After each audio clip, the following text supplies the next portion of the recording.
one of our first major tours, we were the middle of 3 bands. And the band that was headlining, they weren't having the best time. Their album was supposed to come out. It wasn't out yet. Ours was out. It was flying up the charts. The last night, during their encore, they wave us on stage. Come on, guys. So we start jamming with them. And then they said, yeah, keep going. So we're playing. And all of a sudden, I realized they've all left the stage. It's just us. And then they cut the power.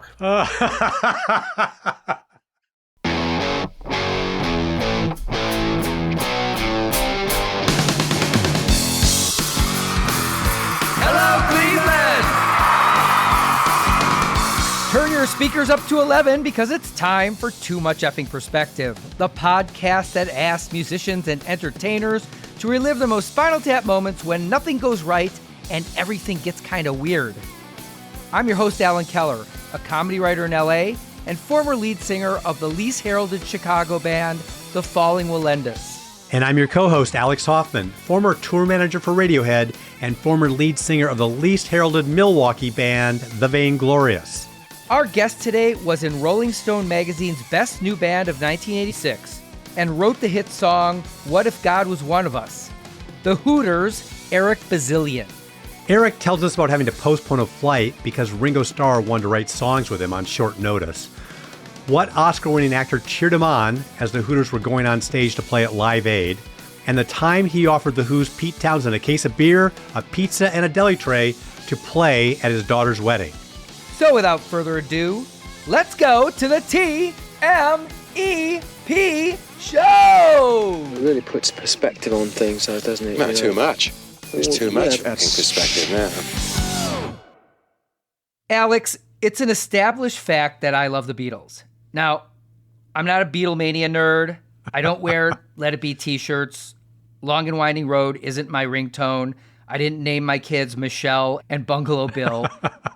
Or Octopus's Garden. Yeah. But I just think they are the most important artists, not just musicians, in the last 100 years, which I've almost lived that long, so I can say that. And I know you may argue with that and say it's Kiss or Loverboy. Please. But I think the Beatles will be appreciated way after you and I die in a church and are buried along with our name. I thought you said you aren't a Beatles nerd, Alan. Okay, but, I'm in good company. A lot of people like the Beatles, I would say. I think you were particularly surprised when a previous guest of ours, Peter Jesperson, who started Twin Tone Records and discovered the Replacements, said that all the records in his collection are alphabetized, but that his Beatles albums are kept in their own special section in front of all the rest. That did surprise me. To be frank, me too. But anyway, this is all leading up to my one and only Spinal Tap moment that kind of includes the Beatles. You want to hear it? Absolutely. Okay. So when I was 17 or 18, I was in a band called Bumstead. And to our credit, we played all originals. To our discredit, they sucked. I mean, the titles were Widows in China, Apathy Blues, Albino, just like, the crappiest crap possible. Yep, that's crappy. But as I always say, taste before talent. You have to know what's good before you can be good. And we all love the Beatles, so at least we knew what to shoot for. So in 1980, I think it was, the annual Beatlefest convention hit Chicago. And I think it was actually only the second one ever at the time. And we decided to go. Wow. Now at Beatlefest, the main event is a talent show where fellow Beatle nerds play songs from the band. And me and the other leader of Bumstead, Brian Spector, auditioned with I've Just Seen a Face off of Help. And honestly, we thought we crushed it. We thought there's no way we're not going to be picked for the main event.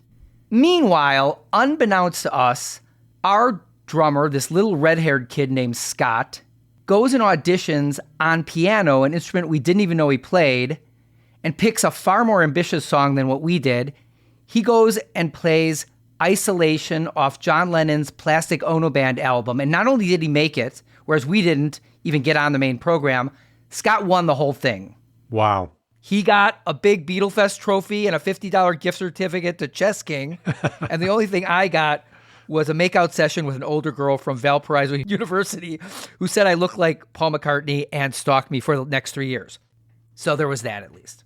Well, That sounds like a win-win to me. And let me just add as a postscript, Scott ended up being my partner in the following Melindas, then moved on to playing every possible instrument at the highest level with the great Brian Wilson for nearly 2 decades, and actually met the real Paul McCartney, who told him he was one of the greatest musicians he'd ever seen. Holy cow. Yeah. But yeah, it's true. I do try to limit your Beatles rambling on this show, but I'm sure that the reason you brought it up today was because our guest, Eric Bazilian from the Hooters, told us that he has actually met 3 of the 4 Beatles, and they were even fans of his band, and he does a pretty decent voice impression of each one of them. Sure, but does he look like Paul McCartney? Alan, you look more like bald McCartney. Okay? All right. Alex, you better run for your life if you can, little girl, because I'm coming after you for that comment. All right, this is starting to get ugly. So let's get to our conversation with Eric from the Hooters. But first, if you like listening to podcasts on YouTube, you can now find us there. Just search TMEP Show and then subscribe to our channel. Hey, we may even be posting some videos soon. Welcome to 2010, Too Much Effing Perspective. We'll be right back after a short break. And now a musician who met Hooters co-founder Rob Hyman while they were both Ivy Leaguers at the University of Pennsylvania, Eric Bazilian. Nice to meet you, Eric. Thanks for coming on. I got a question for you. So in the movie This Is Spinal Tap, the band is out of favor. And we get all the way to the end of the movie when they have kind of a renaissance in Japan when their song Sex Farm takes off. The Hooters in 1990 were kind of ebbing in America after an incredibly successful period. But you guys got picked up by your fans in Europe. How did your experience mirror what happened to Spinal Tap? Our Sex Farm Woman in Tokyo moment was April 1990. We'd released our 3rd Columbia album, Zigzag. You know, the first album was Nervous Night, which sold 2 million copies, and we toured, played Live Aid, you know, Rolling Stones' Best New Band 1986, blah, blah, blah. Second album came out in 87, and that was sort of the beginning of the end in the U.S. It shipped gold. We had to give it back because there were returns. Are you saying that the record shipped gold, but then you had to give your gold awards back? We didn't have to give back the actual framed things. It turns out the artist pays for them. Yeah. But the album is officially not certified gold in the U.S. But April 1990, we were touring on Zigzag. We had dinner right before the release with the new president of Columbia Records, who told us how great the album was and blah, blah, blah, this, and apparently the following day got on the phone and told everyone at Columbia Records, no more money, no more promotion for the Hooters. Unbelievable. We didn't find out about that until later. But we went on tour in the U.S., places where we'd been selling out, great venues. We were playing in not so great venues. We were, fighting a little bit. Things had changed. We finished our tour somewhere in the South. We had a few days off, and then we got on a plane for Stockholm. And we played at the Konserthuset, which means the concert house in Stockholm. It was sold out, cool, filled with beautiful Swedish people who knew the words to every song. We were taken out to dinner by our record company there, got our gold records, and the writing was on the wall at this point. We are now a European band. We had a big hit in Germany called Johnny B, and we had a hit in the UK called Satellite. That is really interesting. I got to say, though, the Hooters had so many markers of what any aspiring band would consider to be success. Sure. Hits on the radio and MTV, multi-platinum records. You have played remarkable shows in remarkable venues that are era-defining, like Live Aid, for example. You also opened for The Who, did you not, at JFK? Yep. And you played before The Clash at that show, correct? We played before Santana. Oh, okay. It actually felt like it was 2 shows. We opened for Santana, and then The Clash opened for The Who. Got it. That was my vibe. Yeah. And Mick Jagger was backstage. Amazing. He was hanging around backstage. We have pictures with him. Don't have any pictures with Pete. which is funny because Pete was really a big inspiration for me early on. And we're email buddies now. He answers my emails and very, very graciously. I've never actually met the man. That's incredible. So my daughter, who's now a grown-up, but when she was 16, she was a huge Who fan, and all she wanted for her 16th birthday was to see the Who at Madison Square Garden. So I got her tickets, her and her friends, they went. And then fast forward almost 20 years, she's getting married. We're talking about the wedding band, and she kind of joked and says, "Hey, Dad, you think you can get the Who to play?" So I emailed Pete Townshend. "Hi, Pete." Told him the story about, how my daughter was such a fan. She's getting married this summer, and we were wondering if you could play the wedding. I can offer you guys a case of beer and a pizza and a deli tray. He actually got back to me very quickly, and he was great. Best of luck to your daughter.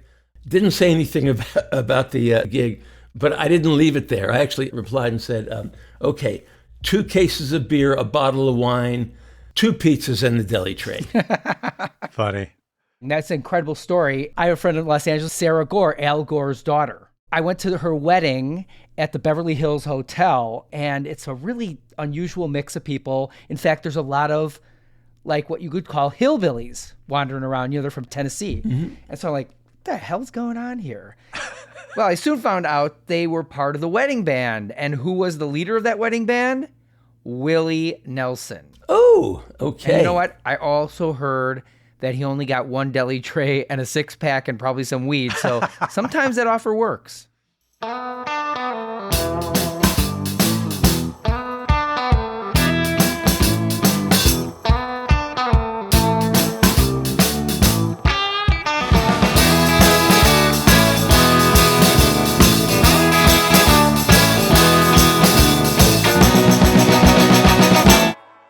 Well, I want to ask you about that show opening for The Who back in 82. Mm-hmm. Any Spinal Tap moments related to that gig that you can remember? That gig went pretty smoothly, actually. I mean, the only thing with Pete was, he was walking around backstage. He might have even walked into our trailer at some point. But, sometimes you get a vibe from someone that they just don't want to meet you, that they'd rather be left alone. That was kind of the vibe. And I just didn't want to burst my Pete bubble. Yeah, smart. No, that show was pretty together, honestly. Let me ask you about this other epic show that you were on, again, era-defining, which was the Live Aid show in Philly. One thing I read about that I thought was funny was that Bob Geldof from the Boomtown Rats organized the whole thing. It was on 2 continents, I think. Yep. There was one in the UK at Wembley and then one in Philly. Both had amazing lineups. The Hooters were the very first band that played, I think, in Philly that day. And I read, and you can either confirm or deny this, Bob Geldof said in an interview with Rolling Stone, who the fuck are the Hooters? How did that all go down? Bear in mind, this was July of 85. Nervous Night had only been out for a couple of months. All You Zombies had made a little bit of noise.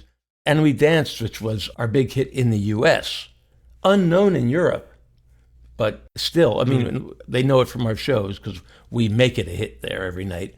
But yeah, the story in Rolling Stone, when we were new band of the year in 1986, the opening line is, "Who the fuck are the Hooters?" said Bob Geldof when he saw the lineup in Philadelphia.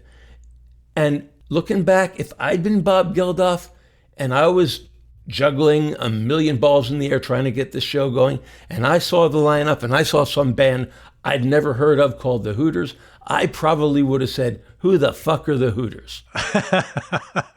It's funny, we had further interactions with him. The DVD came out, I think, probably 2005. We're not on the DVD. Yeah. Again, it's like when the Woodstock album came out. You can't fit everybody on. You only have so much time. Right. We were not thrilled about this, but ironically, we did a show in Germany that week, and he was our opening act. Whoa. Oh, God. So we're playing at this club, I forget where it was, and we saw the back of his head. He avoided us. Finally, at one point, we crossed paths in the corridor, and he just kind of looked sheepishly down. Really? But again, Looking back, it's a business decision. You can't take it personally.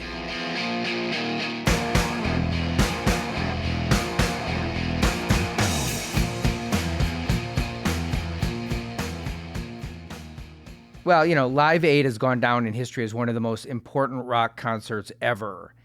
Any Spinal Tap moments you can recall from that day? The day before, the rehearsal was amazing. We spent the whole day there thinking we were going to get a sound check. That's a hot one. But we did get to sit on the stage during that endless rehearsal with Mick and Tina with Hall & Oates' band backing them. It was amazing. Mm-hmm. The show itself, they picked us up at 6:30 in the morning. We had 5 minutes to plug into amps we'd never played in before and get a sound. Went down to our dressing room. An elevator took us up to the stage at 9 o'clock. There's Jack Nicholson. Shakes our hand, says, "Go get him, guys," or something to that effect. I think we started with "And We Danced." I know this look on Rob's face. He is not happy with what he's hearing. All he's hearing is like the hi-hat and the bass.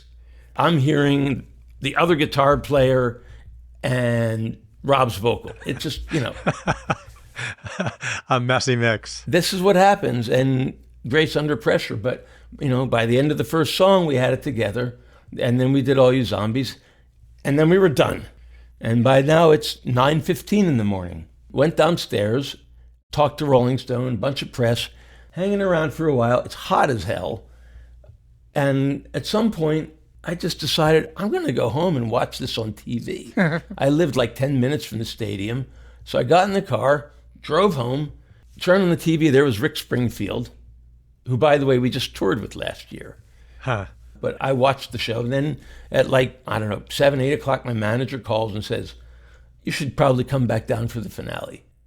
So, okay, get in my car, drive back down. I'm walking around, and I see Duran Duran hanging around, and Andy Taylor, which is the guitar player. Yeah, that's right. So he's got a bottle of Jack Daniels.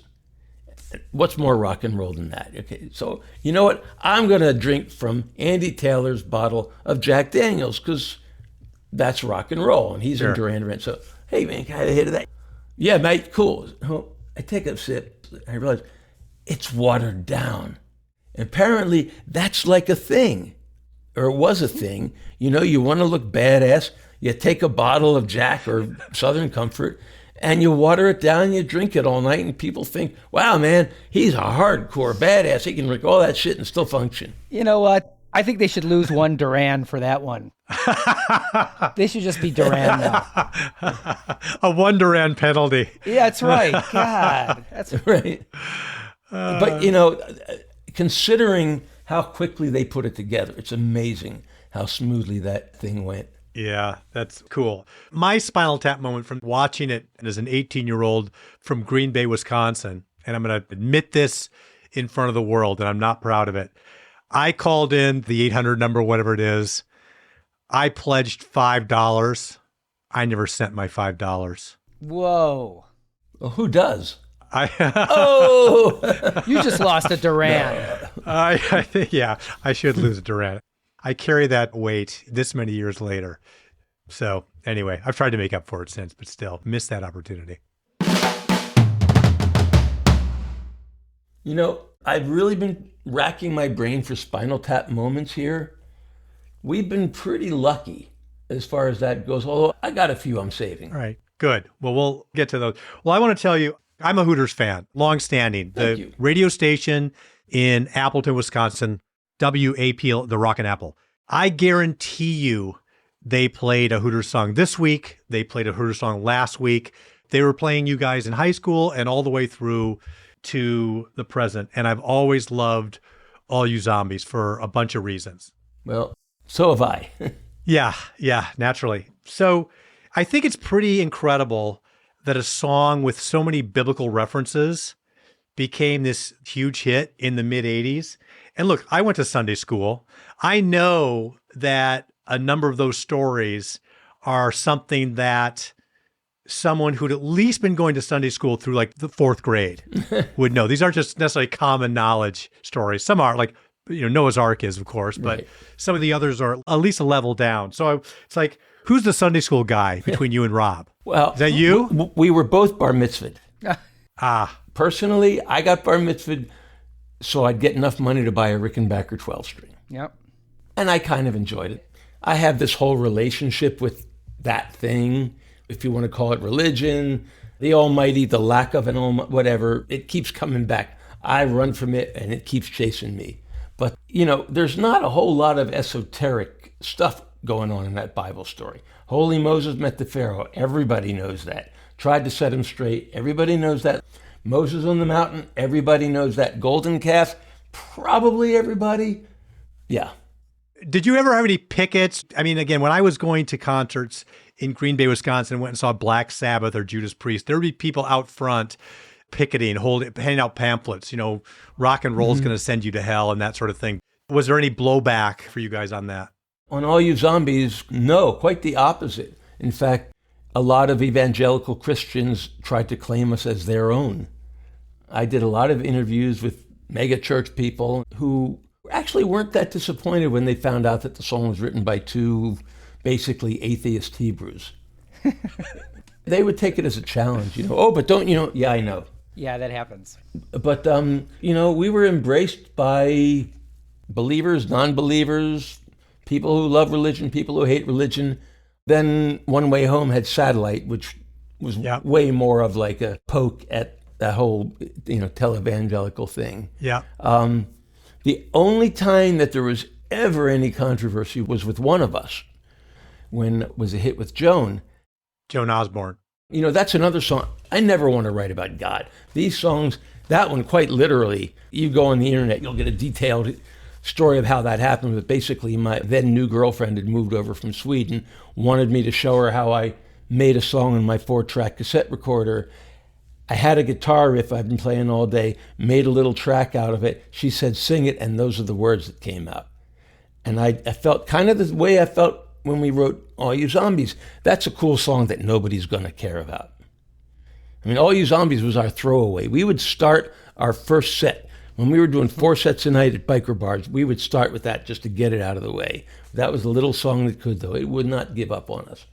But, One of Us at the Grammys, there were some picket signs.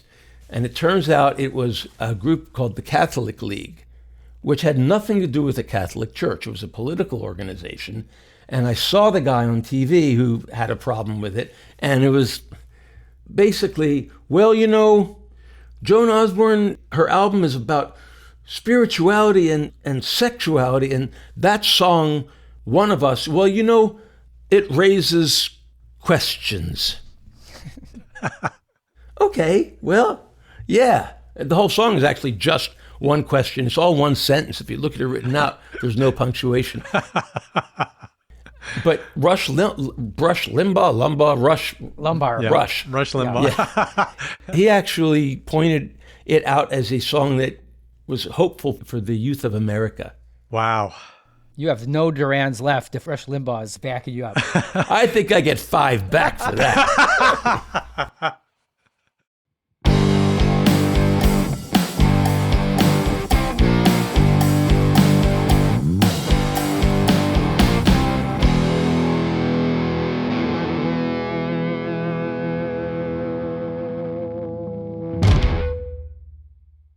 Eric, like me, you are a big Beatles fan. I saw you on YouTube. You made a video where you played a medley of the Byrds and Beatles songs, which I thought was really cool. Thank you. But unlike me, you've actually met Paul McCartney. Now, everyone I know who has met Sir Paul has come away really impressed with what a great guy he is. How did your encounter go? It was amazing. A peak life experience. We were in Raleigh-Durham, North Carolina in '87, touring on the One Way Home album, and it's going okay. People are still coming to see us because they want to hear And We Dance and All You Zombies and Day by Day. And we get a phone call. You're going to London tomorrow. Canceling a couple shows. You're going to London. You're going to be on Top of the Pops. Cool. I mean, my dream, for me, it all goes back to the Beatles on Ed Sullivan. I was that generation, I saw them, and I said, I'm going to form a band tomorrow. And I could already play guitar, so I had a head start. And I did start my first band the next day, the Limestones, which was a takeoff on the Quarrymen. Ah, Nice. So my dream was to be successful in the UK, bring our thing back there. So, we're going to be on top of the pops. Awesome. So fly to London. We have our jet lag recovery day. We get in the limo with our guy from the label, and we're driving over to the studio. And I said to him, so who else is on? And he says, T'Pau and Paul McCartney. Oh. T'Pau, and by the way, Paul McCartney. Yeah. So, I'm like trying to keep it together. All right, well, if the opportunity presents itself, I'll be very happy to meet him. So we walk in and they're rehearsing. Now, Top of the Pops was a playback show, so nobody ever played live. In the early days, you would actually have to go into their studio and record a new version of your song, which you would mime to the next day. It was a union thing, but by this time, it was the record. So we walk in, Paul McCartney's doing some extra track from a greatest hits record that he just put out. But they're plugged in. They're playing along with the record because he just wants to be playing and singing. And there's Paul and Linda and whoever the bass player was and whoever the drummer was, and this punky-looking guy playing violin, who turns out to be Nigel Kennedy. Look him up. He's like this virtuoso classical punk violinist. So, we watch at the end of their rehearsal, and everybody swamps Paul. All the crew, all the other... So I'm just standing in the back like, let them do their thing. And then finally, the crowd's thinning out a little bit, and I'm like, I'm going to take my shot. So I start walking up, hands extended. Hi, Paul, I'm Eric from the Hooters. I recognize you from your video. Are you influenced at all by Talking Heads? I guess because the video for Satellite had a little bit of that, like, Talking Heads twisted Americana thing. Musically, no, we're nothing like Talking Heads, but I got what he meant. No, but thank you. Oh, Linda, come meet Eric. And Linda comes over and she's, I love your jacket. Where did you get your jacket? And we just kept talking. The rest of the band came over. He invited us back to his dressing room. We hung out. I got to the point, I ran out of questions. I started asking him every, geek musical question I'd assembled over the years. What guitar did you play the Taxman solo on? Oh, boy. Did you intentionally mess up the third verse of I Saw Her Standing There on Ed Sullivan? No, I was fucking nervous is what happened. So that was Paul. That was really amazing. And then 3 months later, we're back in London to do another TV show, and we met George, which was even weirder because we had a rehearsal on Thursday night. The show was Friday night. And we heard that George was in the building doing a chat show, what we call a talk show. And after our rehearsal, everyone in the band and crew, except for me and Rob, said, we're going to take the stairs. We're going to comb the building and find George. Rob and I are like, you know what? We're tired. George wants to find us. So we're standing there waiting for the elevator, and we hear the voice behind us. Hey, aren't you the Hooters? I'm George. Love your music. Everything else these days is crap. Oh, you're playing in Guildford. I'll get Eric. We'll come. Wow. He didn't get Eric, and they didn't come. And the rest of the band came. We took pictures. Again, a great conversation with him. Just a beautiful guy. That's so cool. That's just amazing. Did you meet Ringo? Well, then there's Ringo. Yeah. So 2005, I'm guessing. Do you know who Mark Hudson is? He was Ringo's producer and musical director for years. Oh. He knew all the Beatles, wrote a lot of big hits for Aerosmith. He's kind of a legend. Really cool guy, brilliant musician. I was in LA writing with him, and he could only work later in the day because in the mornings he was rehearsing with Ringo and the band. They were about to go on tour. So one day he says to me, Ringo asked what I was doing today, and I told him about you and what you've done, and Ringo said, you think he'd fancy having a write with me then? And I'm like, yeah, Ringo, yeah, I'll change my flight. All right, well, he might want to meet you at some point. Okay, great, let's make it happen. So the next day, I was on the 405. I was going to visit a friend of mine, actually one of Madonna's backing singers from back then. And I get a call from Mark. Ringo wants to meet you now.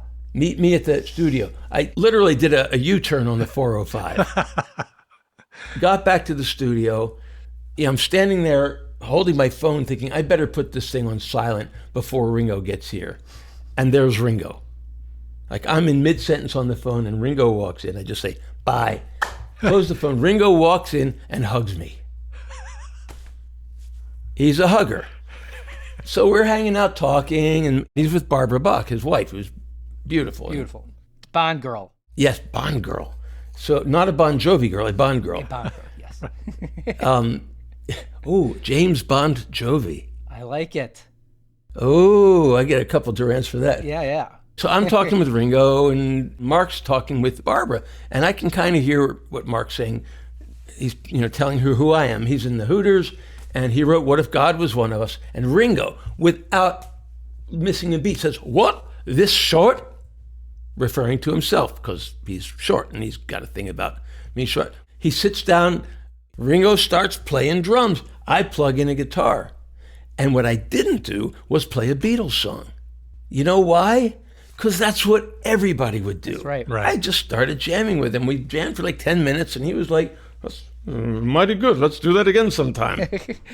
I thought you were going to say that you played Photograph or I'm the Greatest or Buku. That would have been so obvious. So, okay, that's such a great story. And so you are obviously catnip to the Beatles. So I was at a coffee shop, and there was a very nice barista there, and he always gave me great advice with coffee. And I went with my daughter, Sunny, once, and I don't know if we were talking about music or something. We were talking about the Beatles, I'm sure. And the barista on the counter goes, "I've met Ringo." I'm like, "Oh, what about it?" He goes, "Well, I went to this show with my uncle, and Ringo was there." And my uncle goes, "Go get his autograph," and gave me some drumsticks. And he goes up to Ringo, and Ringo said, "No, I don't do that." And I guess that's something he doesn't do. He doesn't give autographs anymore. No, he doesn't. So then to the barista, I go, "So your uncle had drumsticks? He's carrying around drumsticks? Is he a drummer?" He goes, "Yeah." I go, "Was he in a band?" He goes, "Yeah, he was in a band, Fleetwood Mac." And I'm like, "Wait, your uncle is Mick Fleetwood? He wasn't in Fleetwood Mac. He's Fleetwood Mac. What are you talking about?" So this guy didn't really understand how big Fleetwood Mac was. I just thought that was a hysterical story. Woo!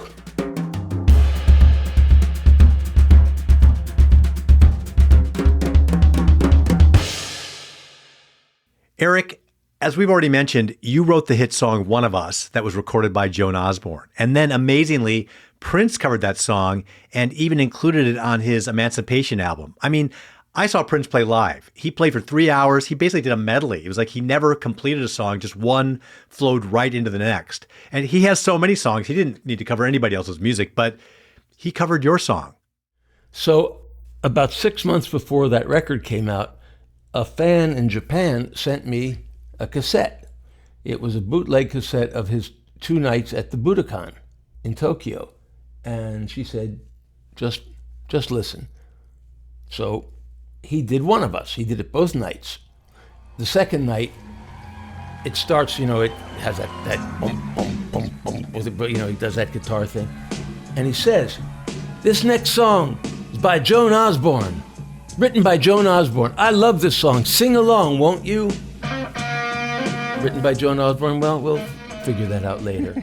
And then 6 months later, the record comes out, and I'm listening to it in headphones.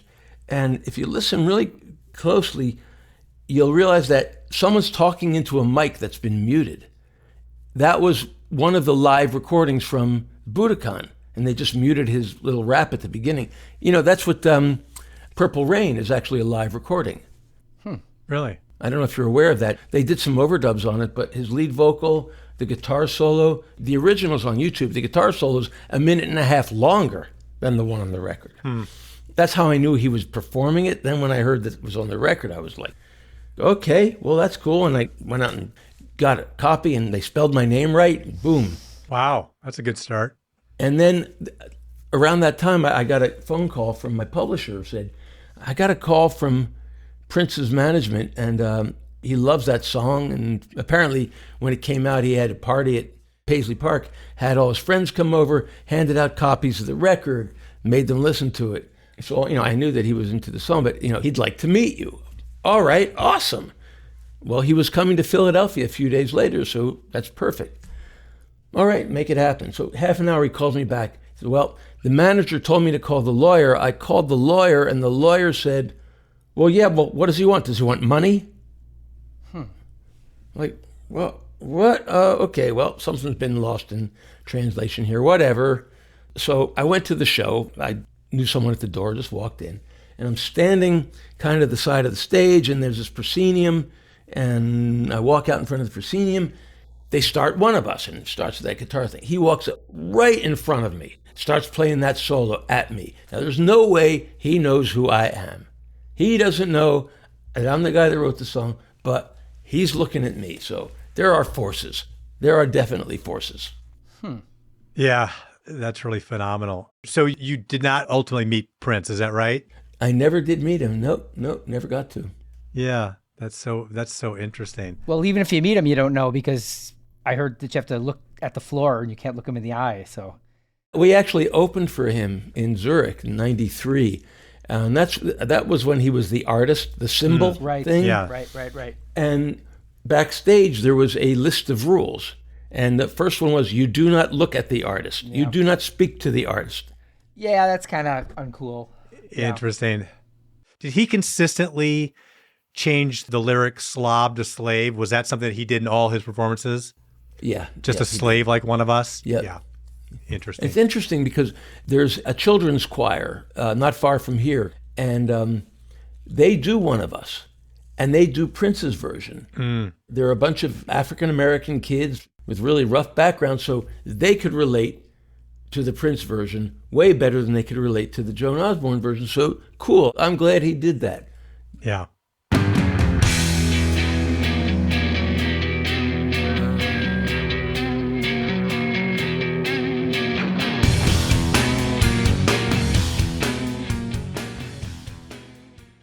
We know that at our request, you went deep into the memory banks to extract some Spinal Tap moments from Hooters history and your own more broadly. So let's hear them.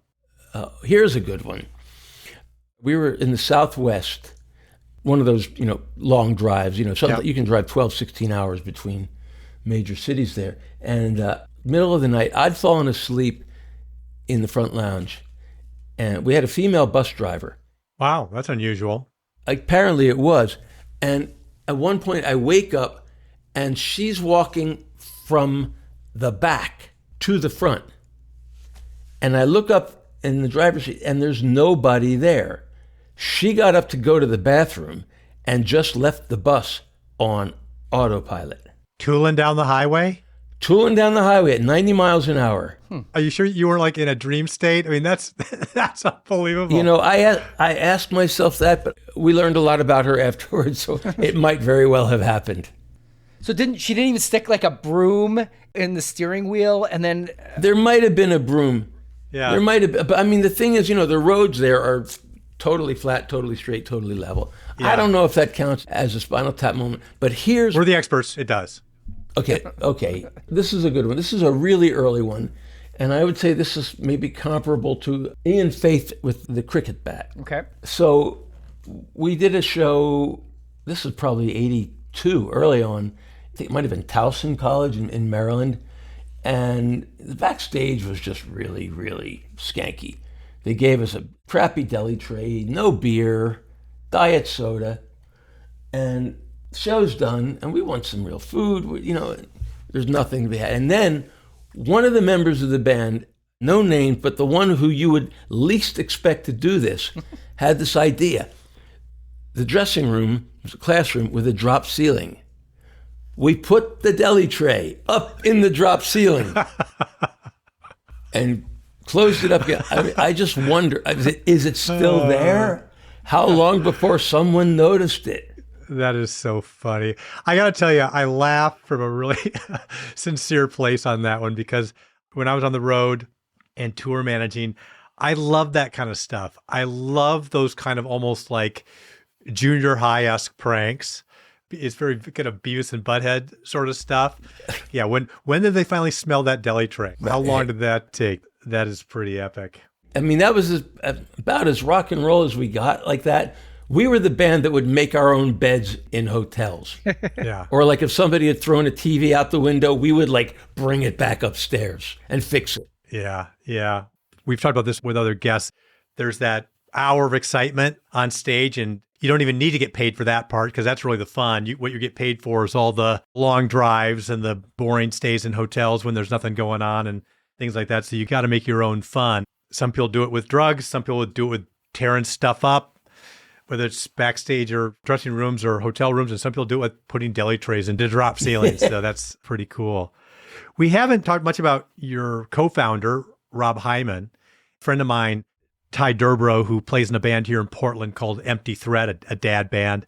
And he's a fellow Philadelphian. And he said, like, the Hooters were the first show we ever saw at the Tower Theater. And he said, Eric wrote Time After Time, which is, of course, the mega hit sung by Cyndi Lauper. And I'm like, actually, he didn't, but Rob did.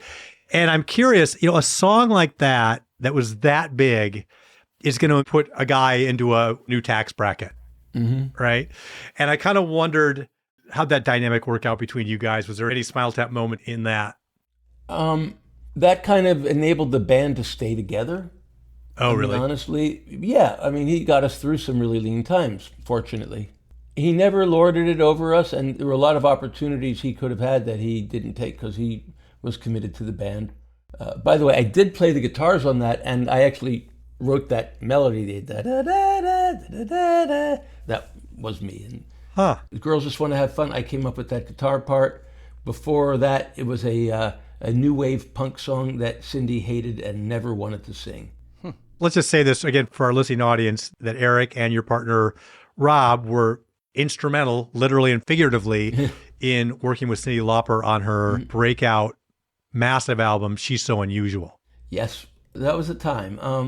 No, I mean, the dynamic was great. It could have gone any number of ways, but it was very much to our benefit. And then when I wrote One of Us 10 years later, that was nice because it sort of leveled the playing field between us. Right. And again, enabled us to float the band through some lean times. Those are pretty massive hits. Jeez. Yeah. I mean, the first time they played me their first draft of it, which basically was a verse with different lyrics, and I remember the original lyrics, which was pretty funny, and a chorus, and I just said to them, we're going to hear that song for the rest of our lives. You have written a standard. Yeah. And then when Rob heard One of Us for the first time, I just saw him lean back in his chair and go, oh, God, another one of Eric's weird songs. Oh, God, another God song? And literally, that was the exact moment when Rick Chertoff, who was the producer of that album, who also produced Girls Just Want to Have Fun and the Cyndi Lauper album, said, much to our surprise, Joan, do you think you could sing that? And she sang it, we heard it, and we knew, same thing. Lightning in a bottle, that voice, that song, that time.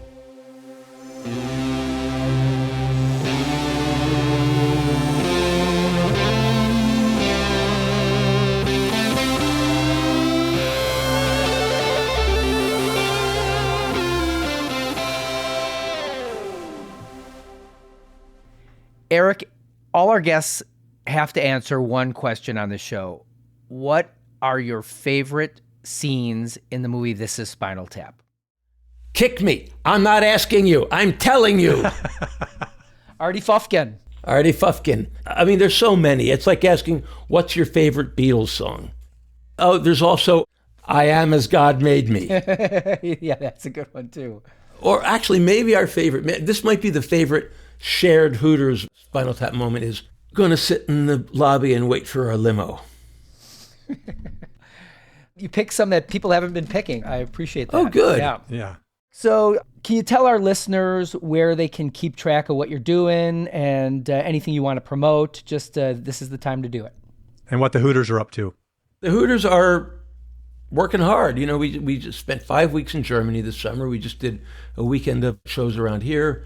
We do our annual weekend at the Keswick Theater in Glenside, PA, first weekend in November.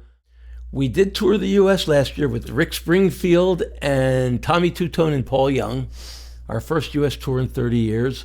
It was a lot of fun. Don't know that we do it again. It was challenging in a lot of ways, but it was great.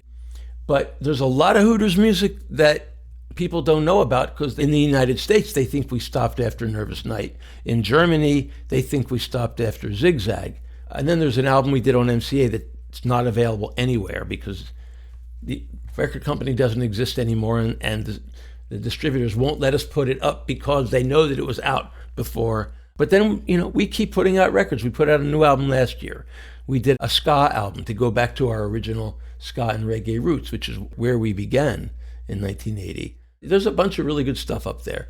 Then there's all my solo stuff, which nobody knows about, and it's really good. Gotta say, put Eric Bazilian in and you might go, wow, that's pretty cool.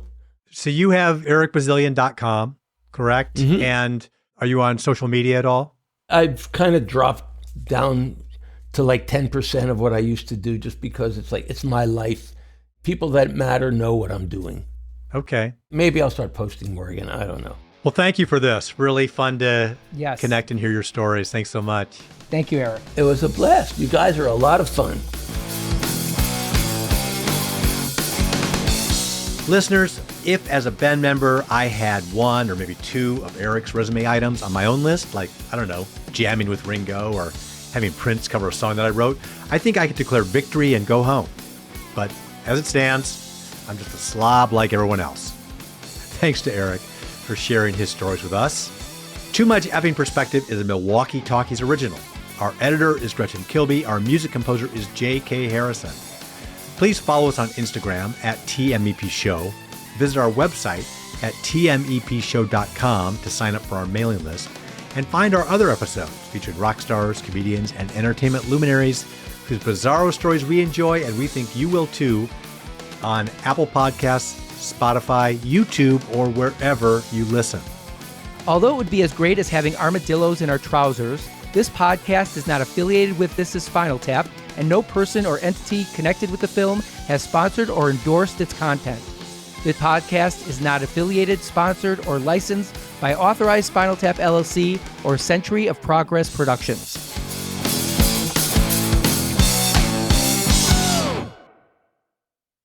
Evergreen Podcast Network.